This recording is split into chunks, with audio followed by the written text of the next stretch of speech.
Imagine moving through the night air at roughly 90 miles an hour. You're inside a pitch-black, completely unpowered box made entirely of plywood and fabric. Right, just a flying wooden crate, essentially. Exactly.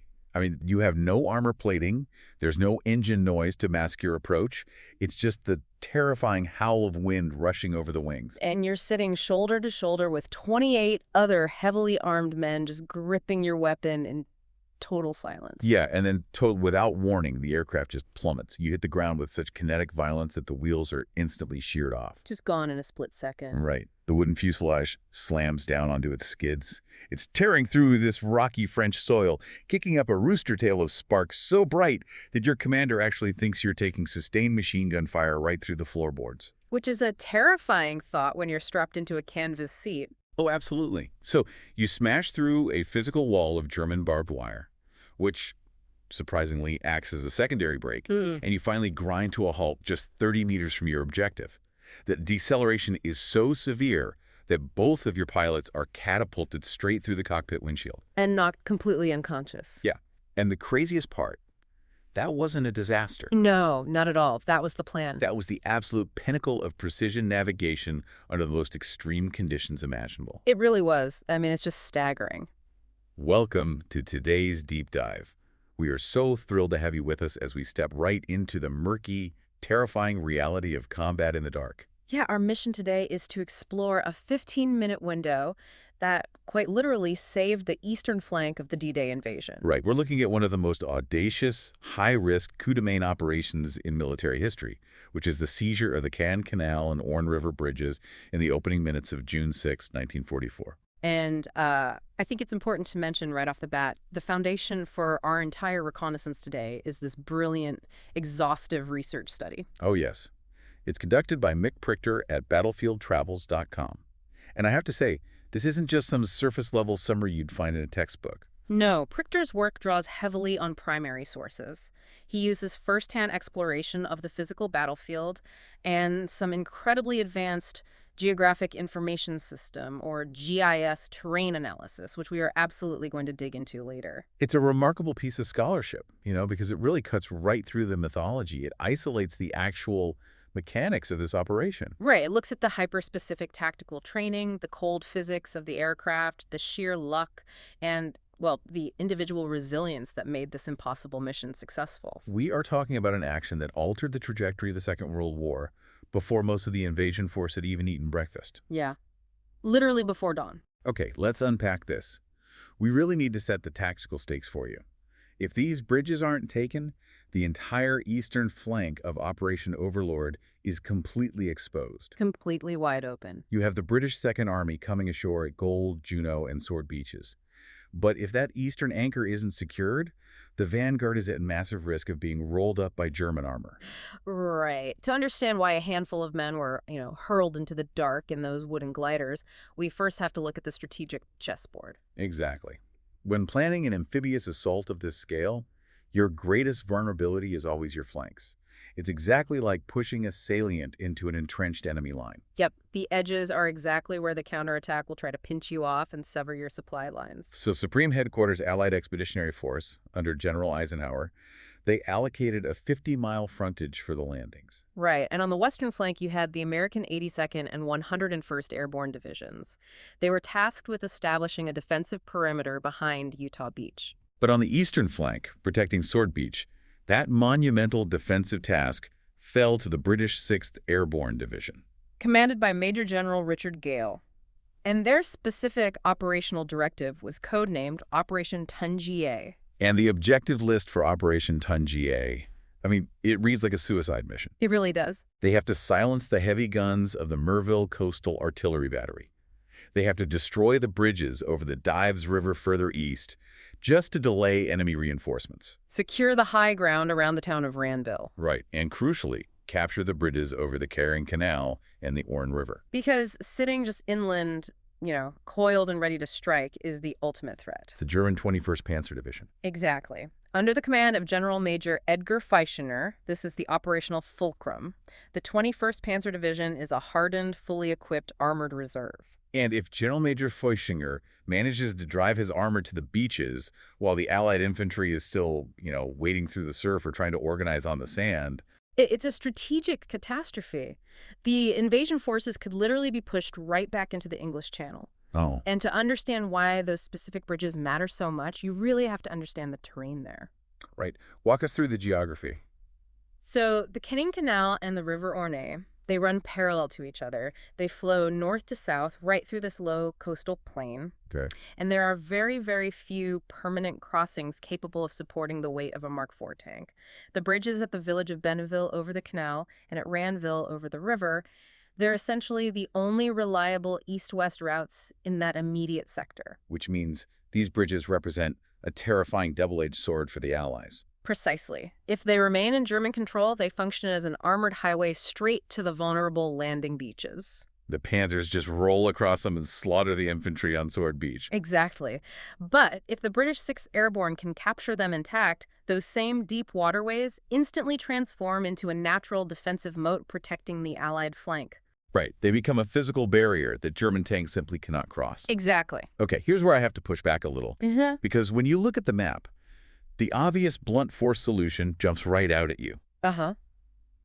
If you are terrified of an armored division using a bridge, why not just bomb the bridge to dust? Right, it seems simple. Yeah.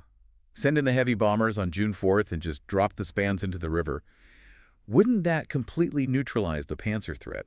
It's like blowing up the only pass through a mountain range to stop a pursuing army. Yeah. Why risk elite infantry on something high explosives can solve? Well, it's a completely logical, tactical question, but if we connect this to the broader strategic goal of Overlord, you see why destruction was entirely off the table. Okay, why? Yes. Cratering the bridges stops the immediate German threat to Sword Beach on the morning of June 6th. But the Allies didn't just want to establish a beachhead and sit there forever. Right, they need to break out.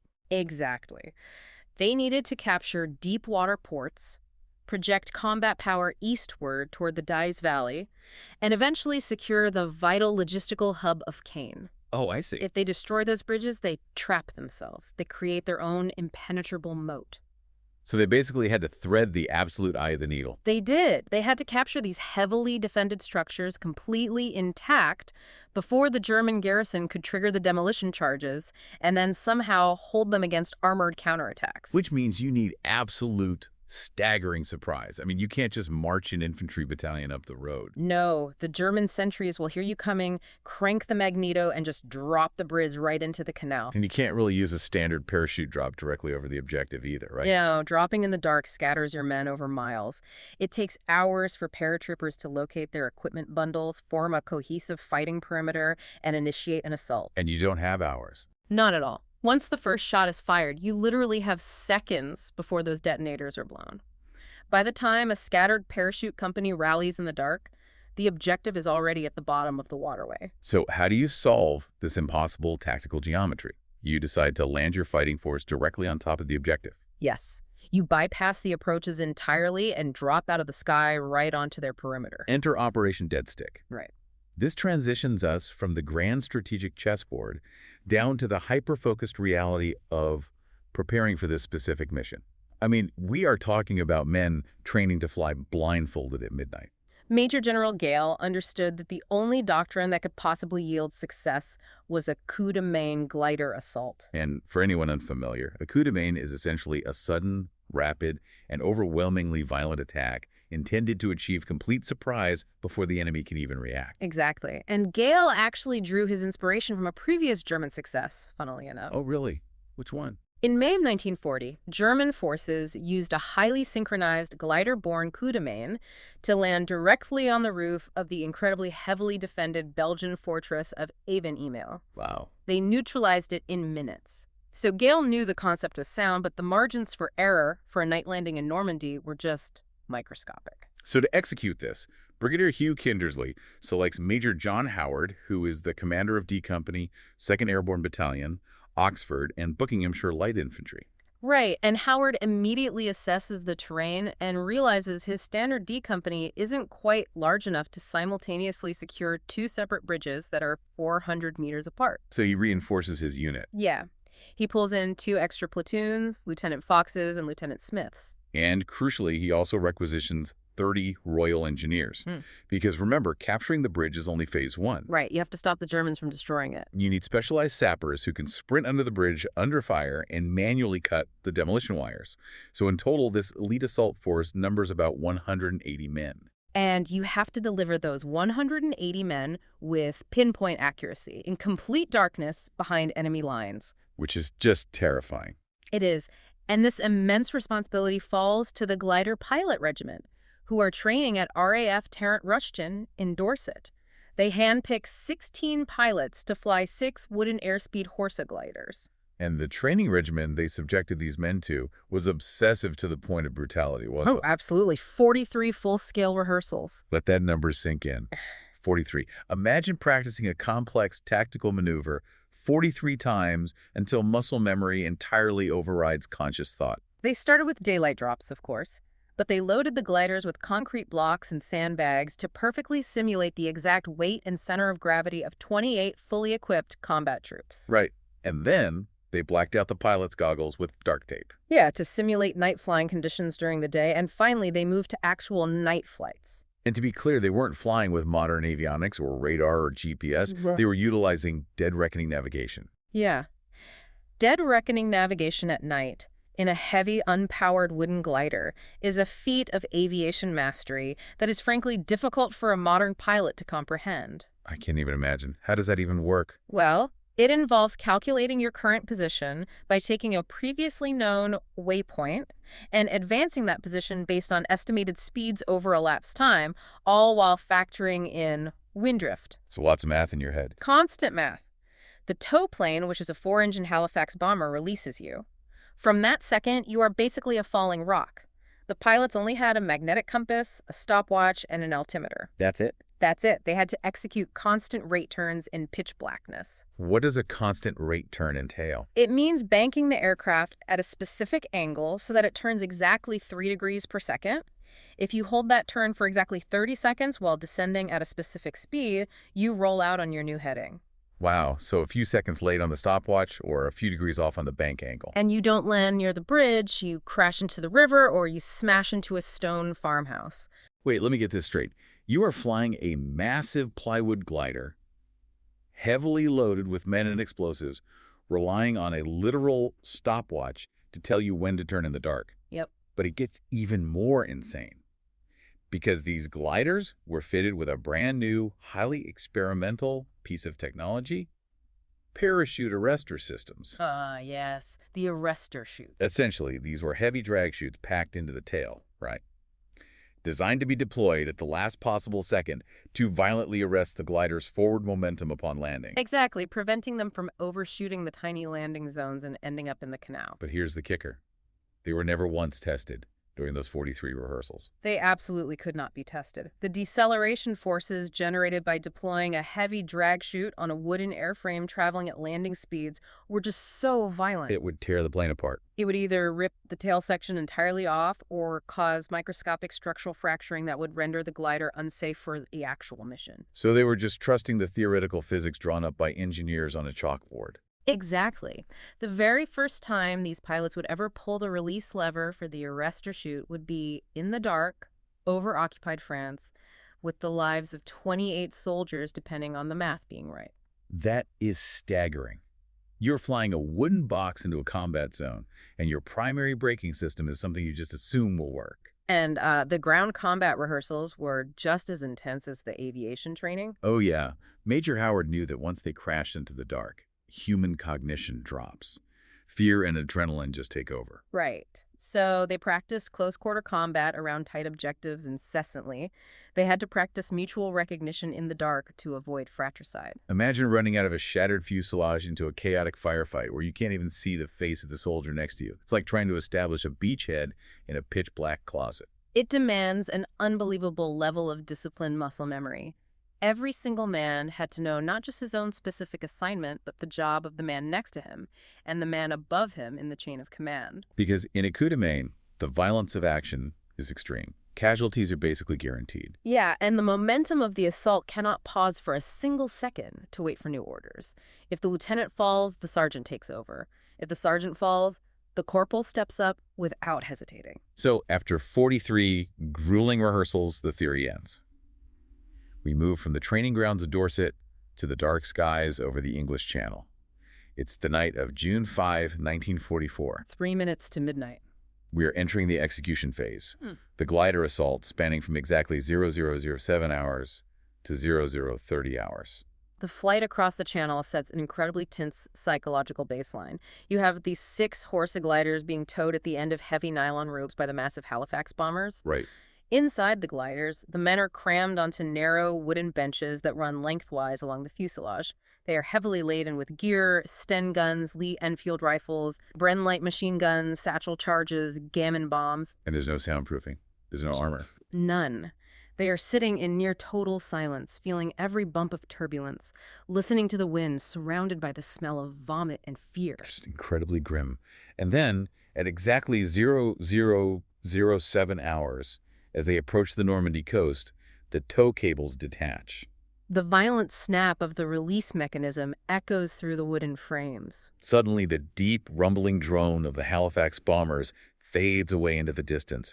The gliders are in unpowered, silent descent. It is a stealth approach on a massive, terrifying scale. Let's focus our lens entirely on the Caen Canal Bridge first, the one that will later become famous as Pegasus Bridge. Okay, so the lead aircraft, Glider number 1, is piloted by Staff Sergeant Jim Walwork and Staff Sergeant John Ainsworth. Right, they're carrying Major Howard and the Vanguard platoon. These pilots have spent weeks staring at stereoscopic aerial reconnaissance photos until they had memorized every single tree, ditch, and road alignment. And at exactly 0016 hours, Walwork visually acquires the dark ribbon of the canal at low altitude and initiates a hard banking turn into the northerly landing direction. And this is the moment of truth for that entirely untested arrest-or-shoot technology. Right. As the wheels skim the grass, Ainsworth hits the release lever. The sheet deploys, and the deceleration is just horrific. The physics of the drag catch the aircraft, and the glider violently pitches forward and bounces back into the air, right? Yeah. All 3 wheels are completely torn off the undercarriage. The aircraft crashes back down hard onto its wooden skids, plowing through the rocky dirt. And the friction of the metal skids against the rocks throws up this brilliant shower of sparks. Major Howard, who is sitting in the back, actually thinks the sparks are German tracer fire ripping straight through the floorboards. Because it's just so violently bright. Exactly. The kinetic energy they are trying to bleed off is immense. The nose of Walwork's glider smashes straight through the heavy German defensive barbed wire entanglements. Which, like we mentioned, actually ends up acting as a highly effective secondary braking system. Right. Finally bringing the shattered aircraft to a crushing halt a mere 30 meters from the bridge structure. 30 meters. But the final impact is so severe that Walwork and Ainsworth are catapulted straight through the Perspex cockpit windshield, still strapped to their seats. And both men are knocked completely unconscious. Major Howard and several others inside the fuselage are momentarily stunned, but the intense conditioning takes over immediately. Within seconds, they are unbuckling, kicking out the side doors, and scrambling out of the wreckage. And the absolute shock of it all is that the tactic worked perfectly. They achieved complete, total tactical surprise. They really did. There were German sentries actively patrolling the bridge structure. They heard this massive splintering crash in the dark, but they just assumed a disabled Allied bomber or perhaps a piece of flak debris had crashed nearby. They didn't see the massive wooden glider sitting just outside the cone of illumination cast by the bridge lights. And this is exactly where that relentless, repetitive rehearsal pays off. Lieutenant Den Brotheridge rallies his platoon immediately upon exiting the wreckage. They don't wait for Howard to issue orders, do they? No, they execute the drill they've run 43 times. They sprint toward the bridge. Brotheridge leads the charge directly against a German machine gun nest positioned on the western end of the span. Right, he pulls the pin on a Mills bomb grenade and throws it. But in that exact moment, he is struck in the neck by return enemy fire. He falls, mortally wounded, and he holds the tragic distinction of becoming the very first Allied officer killed in action on D-Day. Wow. But his men do not freeze. No, they do not stop. They surge right past him, clearing the trenches with Sten guns and bayonets. And right behind the infantry assault, the Royal Engineer sappers are sprinting directly onto the bridge structure itself. They are desperately searching the girders for the demolition wires. They find them, and thank God the explosive charges haven't actually been placed in their firing canisters yet. Yeah, the engineers quickly cut the wires and remove the detonators. The bridge is permanently safe from self-destruction. Meanwhile, as this firefight is raging, gliders 2 and 3 are coming in hot right behind them. Glider 2, piloted by Staff Sergeant Boland, is on final approach just 1 minute later. As he descends into the landing zone, he suddenly sees the massive silhouette of Walwark's wrecked glider looming in the dark directly in his flight path. Oh, man. To avoid a catastrophic collision, Boland violently wrenches his aircraft to the right. And the aerodynamic strain on the wooden frame is just too much. Yeah, the glider literally snaps in half upon impact, coming to a violent halt near a small pond. But Lieutenant David Wood gathers his stunned men from the broken fuselage and immediately moves them forward into the assault. Glider 3 lands right after, carrying Lieutenant Sandy Smith's platoon. They experience the same brutal, uncontrolled landing. Dr. John Vaughn, the medical officer, is thrown completely through the windshield and knocked unconscious. Lieutenant Smith is also thrown from the aircraft, right? Yeah, losing his primary weapon in the dark. But he just grabs his men and charges forward empty-handed until he can find a rifle. Incredible.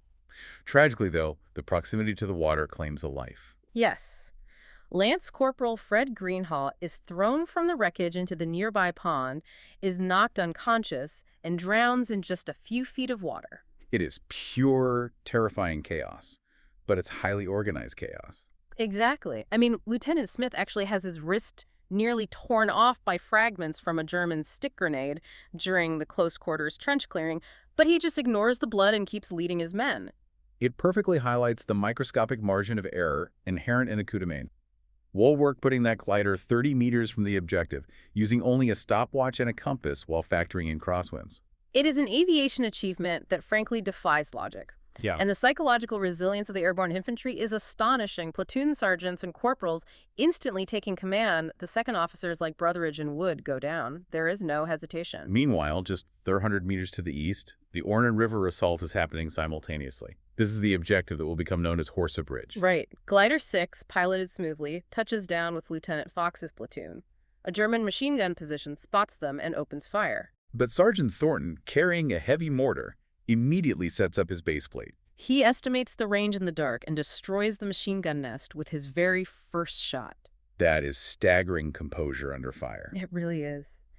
Glider 5, carrying Lieutenant Sweeney's platoon, hits an air pocket and lands about 700 meters away from the bridge. But they quickly orient themselves, jog to the objective, and secure it against very light opposition. But as Howard assesses his force, he realizes there's a major piece missing from the tactical puzzle.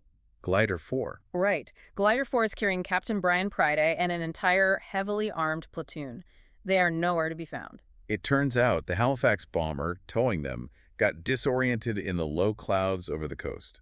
It completely missed the release point and dropped them 12 kilometers away over the Dives River. They execute a perfect tactical landing, capture a bridge after a fierce firefight, and only then realize the terrain doesn't match the sand table models. It's the wrong bridge. Yeah, they have to spend the next 24 hours fighting their way back through German lines to reach Ranville. Despite missing a full sixth of their combat strength, by 00:30 hours less than 15 minutes after the first splintering crash landing, both bridges are totally secure. The demolition charges are neutralized. The initial objective is achieved. Which leads to the transmission of one of the most famous, understated code words in all of military history. Major Howard gets his radio man to transmit a simple message back to the command ships offshore. Ham and jam. Ham means the bridges have been captured. Jam means they are intact. Okay, here's where it gets really interesting to me. You've executed a flawless coup de main. You achieve the impossible. You hold the bridges. But now you are a tiny force of lightly armed paratroopers sitting right in the middle of an entire German armored division. Exactly. Capturing the bridges required speed, stealth, and shock action. Holding them requires something entirely different. Sheer endurance. Sheer endurance and brilliant defensive geometry. Howard's men are a tiny island in a vast sea of German forces. Their orders are incredibly simple. Hold until relieved. And that relief force, the Seaborne Commandos, still sitting on transport ships out in the English Channel. Right, which transitions us directly into the crucible of the night. The consolidation and the first desperate counterattacks, running from 00:30 hours until dawn at 0600 hours. Major Howard has to immediately set up a defensive perimeter. Now, he isn't terribly worried about his eastern flank, the Ranville Bridge over the river, because the massive parachute drop of the 5th Parachute Brigade is scheduled to land in that exact sector shortly. Which will effectively protect his back. Right. So he focuses all his energy and remaining combat power on the western approaches toward the village of Bénouville, because that's exactly where he knows the panzers will come from. He sets up his defenses like a medieval fortress vanguard. He positions his remaining depleted platoons to cover the key road approaches leading from Caen. And they brilliantly utilize the local terrain, right? The thick Norman hedgerows, the drainage ditches, and even the captured German bunkers. Yeah. He places his Bren light machine guns to create interlocking fields of fire, and crucially, he positions his few anti-tank assets right along the narrowest choke points of the road. At 00:50 hours, the sky above them absolutely erupts. The deep, heavy sound of dozens of 4-engine Sterling bombers fills the air. The 5th Parachute Brigade is finally dropping. But it is a messy, scattered drop. The sky is full of green and red tracer fire, heavy anti-aircraft flak bursting in the clouds, and German searchlights sweeping the darkness. So Major Howard realizes that these scattered, disoriented paratroopers landing miles from their drop zones need a beacon. They need to know the bridges are in friendly hands. So what does he do? He stands there in the open, pulls out his whistle, and starts blowing it loudly in Morse code. 3 short blasts and 1 long blast, ... V for victory. That simple whistle blast cuts straight through the mechanical noise of the battle. In the still night air over the flat terrain, that high-pitched sound traveled for kilometers. It acted as an auditory tactical rallying point. Airborne troops who had landed in swamps, completely disoriented, suddenly heard the prearranged signal that the bridges were secured.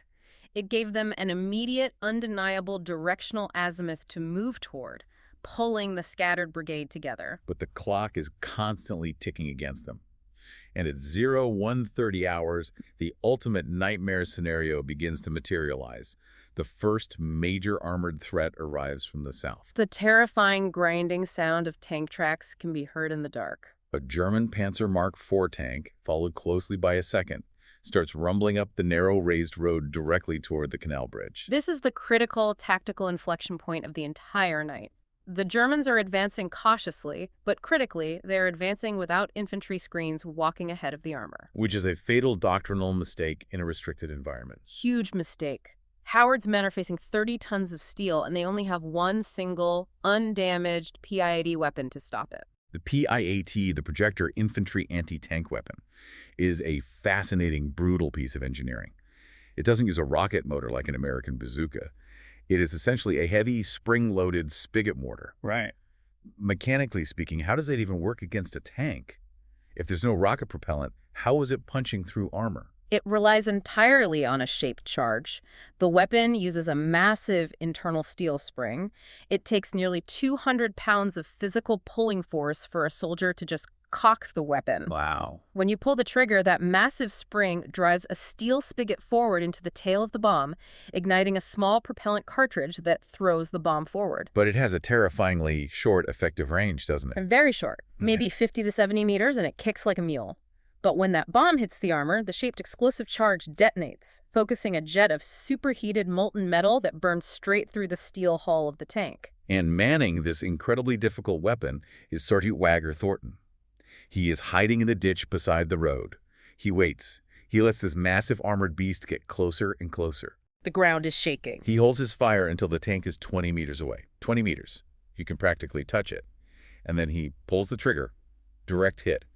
The tank is instantly disabled. Now, this is where Mick Prichter's GIS terrain analysis from battlefieldtravels.com provides a brilliant historical insight. Oh, this part is fascinating. Why did Thornton wait until 20 meters? Was it just nerves of steel? Right. Prichter's mapping of the topography reveals that there is a slight 2-meter elevation dip in the approach road right at that spot. Thornton literally couldn't see the lower hull of the tank, the most vulnerable spot, until it crested that specific micro-terrain feature. He waited because the geometry of the road forced him to wait. Exactly. That is exactly the kind of insight you only get from walking the actual ground and doing that spatial analysis. And the result of that single shot is monumental. The tank's internal ammunition begins to cook off, creating a towering bonfire of exploding shells. And by killing the lead tank on a narrow, raised road surrounded by marshy ground, Thornton physically barricaded the only route. The burning wreckage completely blocked the road. It brilliantly illuminated the approaches so the British could see any other infantry moving up and forced the second German tank to throw it in reverse and retreat. That single pull of the trigger fundamentally altered the local defensive situation for the rest of the night. The terrain, the deep waterways, and steep embankments forced the German armor into a narrow tactical funnel, and Thornton acted as the cork, plugging that funnel. It's an incredible story of battlefield composure. As that tank is burning, at around 0210 hours, reinforcements finally start arriving on foot. Lieutenant Colonel Pinecoffin and elements of the 7th Parachute Battalion, known as 7 Para, make it to the bridge perimeter. And fighting among them is a young lieutenant named Richard Todd. Hold on to that name because we're going to come back to a truly wild story about him later. With 7 Para taking over the forward defensive positions in Bénouville, Howard's completely exhausted, depleted D Company finally gets to pull back into a reserve position between the two bridges. But the German pressure is relentless. At 0300 hours, the 192nd Panzer Grenadier Regiment launches a heavy, coordinated infantry assault from the north. They managed to push the lightly armed paratroopers back into the middle of the village, engaging in brutal house-to-house fighting. But they cannot break the final defensive line. The British dig in among the rubble, the Germans dig in. It devolves into a grueling, close-quarters stalemate in the dark. And the German infantry commanders are frantically radioing for the heavy armor from the 21st Panzer Division to roll forward and break the deadlock. But where is the heavy armor? Why hasn't General Major Feutinger crushed this tiny bridgehead? Here we see the fatal impact of rigid, centralized command structures. Feutinger is awake. He hears the explosions. He knows a massive airborne landing is happening in his sector. But he is entirely paralyzed by his own high command. This is a classic, catastrophic failure of top-down military doctrine. The 21st Panzer Division is categorized as a strategic reserve force. Under the rigid German operational doctrine of 1944, strategic reserves could only be committed to battle with the explicit personal authorization of Adolf Hitler himself. And Hitler had taken a sedative and was asleep at his retreat in Berchtesgaden. Right. His sycophantic staff absolutely refused to wake him for what they assumed was just a diversionary raid. So Feutinger has the overwhelming combat power to crush the British bridgehead, but he is legally prohibited from turning the ignition keys on his main tank force without facing a court-martial. It's a stunning historical insight. You have a few dozen British paratroopers relying entirely on decentralized command sergeants and corporals making life-or-death tactical decisions on the fly, and they are successfully holding off a massive armored division because the German general isn't allowed to make a decision without waking up the boss. And amidst all this grand strategic trauma, there's a deeply human element occurring right in the crossfire. Right next to the canal bridge is a small two-story house. At dawn, paratroopers knock on the door to clear the building. Georges and Thérèse Gondry open it, absolutely terrified, only to realize the soldiers standing in front of them with blackened faces are speaking English. The Café Gondry. It holds the profound historical distinction of being the very first house liberated in the Allied invasion of Western Europe. Wow. It is a poignant reminder that this tactical map, this zone of fire and death, was someone's actual home. The Gondry family dug up bottles of champagne they had hidden in the garden from the Germans 4 years earlier and handed them to the exhausted paratroopers. As the long dark finally starts to lift, Howard and his men look to the sky and to the sea. The main invasion is about to hit. We are moving into the daylight hours. Dawn changes the entire sensory landscape of the battle. The terrifying fog of night combat lifts, but it's replaced by the lethal clarity of daytime combined arms warfare. At exactly 0725 hours, the earth beneath their boots literally begins to shake. The Sword Beach landings have begun, just 8 kilometers to their north. The massive Allied naval armada sitting offshore opens up with a deafening barrage. Heavy battleships and cruisers are hurling massive 14-inch shells right over the heads of the airborne troops, relentlessly pounding German defensive positions further inland. The paratroopers dug in around the bridge can feel the concussive shock waves traveling through the dirt. But daylight also brings severe new tactical problems. The perimeter has expanded, but now the German snipers hiding in the church tower and the surrounding woods can actually see what they are shooting at. Any movement near the bridge structure instantly draws highly accurate rifle fire. And the Germans realize they can't easily push their armor down the road blocked by Thornton's burning tank. So they try completely different, highly unorthodox avenues of approach. They attempt to utilize the waterways and the airspace. Just after 0900 hours, two heavily armed German gunboats actually come steaming rapidly down the canal from the coast, firing their autocannons directly at the bridge structure. But the paratroopers are ready for them. They wait until the lead boat is in range and hit it square on the wheelhouse with another PIAT bomb, disabling it instantly and forcing the crew to surrender. Then the threat comes from above. A lone German Focke-Wulf fighter bomber swoops in low over the canal, dodging anti-aircraft fire, and drops a heavy bomb dead center on the bridge's main control tower. This could have been the disaster that undid all their work. If that bridge structure collapses, the entire coup de main is a failure. But luck plays a massive part in warfare. The bomb smashes into the tower, but the fuse fails to detonate. The massive iron casing simply bounces off the steel structure and splashes harmlessly into the canal. A sheer, undeniable miracle of faulty munitions. It's unbelievable.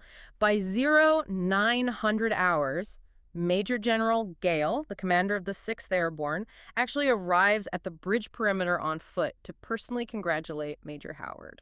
But the German ground attacks keep coming. Elements of infantry, half-tracks, and self-propelled guns are probing the lines. The paratroopers are taking heavy casualties. They are running incredibly low on ammunition, forced to rely on hand-thrown gammon bombs, which are essentially canvas bags packed with plastic explosive to fight off armored vehicles. They are hanging on by their absolute fingernails. And this sets the stage for what has to be one of the most cinematic, surreal moments in all of military history.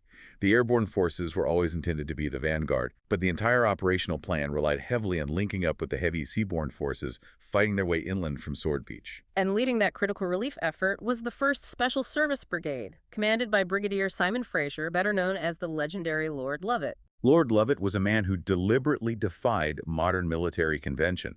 He famously landed on Sword Beach wearing a white wool sweater and carrying an old hunting rifle. More importantly, he ordered his personal bagpiper, Piper Bill Millin, to march at the very head of the commando column. So here's Piper Millin, marching down a contested, sniper-infested road in Normandy, armed only with his instrument, loudly playing traditional Scottish tunes like Highland Laddie. Okay, picture this from the perspective of Howard's men. It's approaching 1300 hours. These paratroopers have been fighting nonstop in extreme terror and confusion for nearly 13 hours. They're completely exhausted, bleeding, covered in dust and cordite. And suddenly, drifting over the crack of sniper fire and the thud of artillery, they hear bagpipes. For the men dug into those shallow slit trenches, hearing those bagpipes wasn't just a signal. It was a massive psychological adrenaline shot. It meant they weren't isolated anymore. The heavy cavalry was here. At 13:15 hours, Lovat's commandos finally reached the perimeter, and marching right alongside them is the incredibly brave French troop led by Commandant Philippe Kiefer, the only French soldiers participating in the initial amphibious landing, streaming proudly across the bridge they had just fought to secure. If we connect this back to the operational context we started with, that moment at 13:15 hours is the absolute culmination of the coup de main.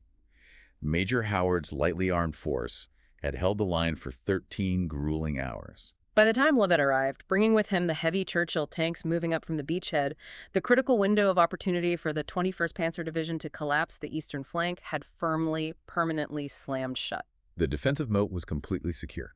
It's an astonishing feat of human endurance. Later that night, at 21:15 hours, the 2nd Battalion Royal Warwickshire Regiment finally moves up to relieve them, and Howard's battered D Company can finally step off the front line and get some sleep. So what happens to the ground where all this incredible history was made? How does it look today? That brings us to the physical legacy of this battle. What is absolutely fascinating about this specific battlefield is its pristine state of preservation. Unlike so many historical sites that get swallowed by modern urban sprawl, shopping malls, or post-war development, Bénouville and Ranville remain remarkably unchanged. And this is exactly what Mick Prichter's GIS analysis from BattlefieldTravels.com proves mathematically. The sightlines, the narrow road approaches, the specific embankments that funneled the German armor into Thornton's sights, they exist today almost exactly as they did in 1944. If you travel there today, you can walk right up to small concrete plinths placed in the grass that mark the exact, precise spots where those first 3 gliders crashed. And when you stand beside them, looking at how breathtakingly close they are to the water's edge, the sheer audacity and skill of those glider pilots just hits you right in the chest. The physical markers anchor the history and reality. The thick, concrete German pillbox that Major Howard commandeered as his command post. It's still there. It is literally built into the foundations of the modern bridge manager's office. The anti-tank gun emplacement is still clearly visible, and Café Gondry is still operating, still pouring drinks, still in the hands of the Gondry family, serving as a living, breathing memorial to the men who liberated them. Now, regarding the bridge itself, the original 1944 steel bascule bridge was finally replaced in 1994 because it couldn't handle the weight of modern commercial traffic. But the French authorities didn't scrap it. No, they carefully lifted the entire original steel structure and moved it to the grounds of the nearby Pegasus Memorial Museum.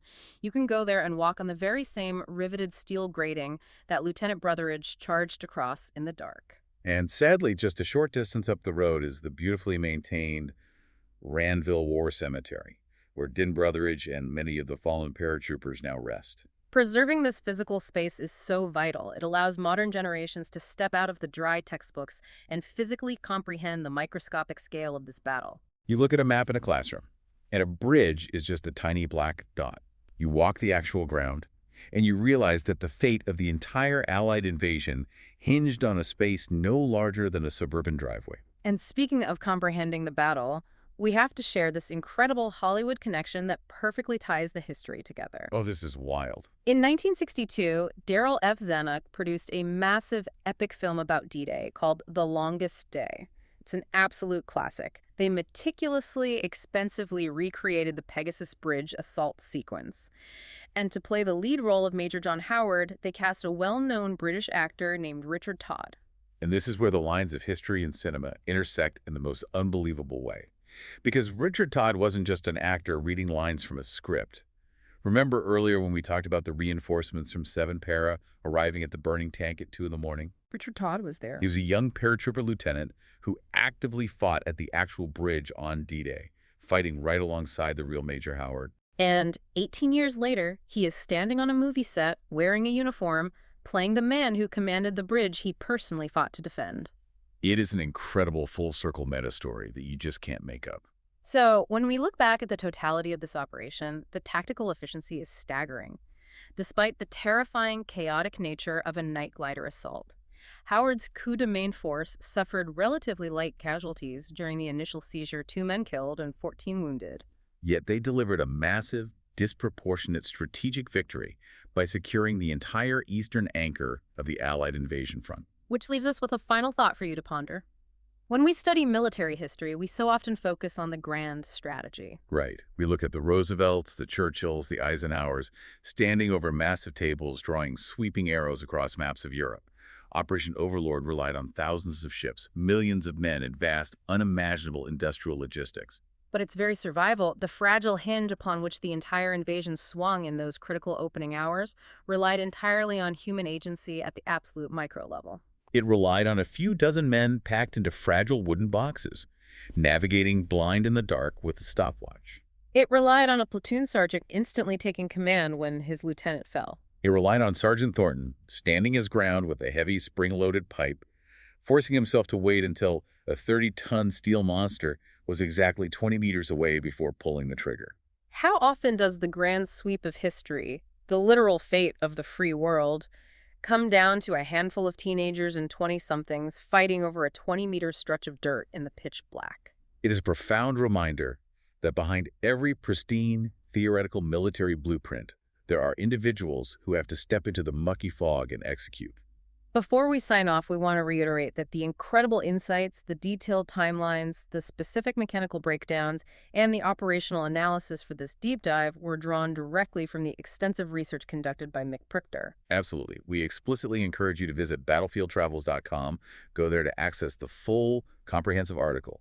You can view the original reconnaissance imagery, dive deep into the GIS terrain analysis that mathematically proves how the topography shaped Thornton's shot, and explore hundreds of other deeply researched battle and campaign studies. It is an absolute goldmine for anyone who wants to understand the how and why of military history. It's a resource that truly strips away the mythology and brings the historical blueprints back to life. Thank you so much for joining us on this intense journey into the dark skies over Normandy. Keep questioning the maps, keep exploring the ground, and never forget that even the most perfect operational plans ultimately rely on the courage of the people who have to execute them in the chaotic reality of combat. Until next time.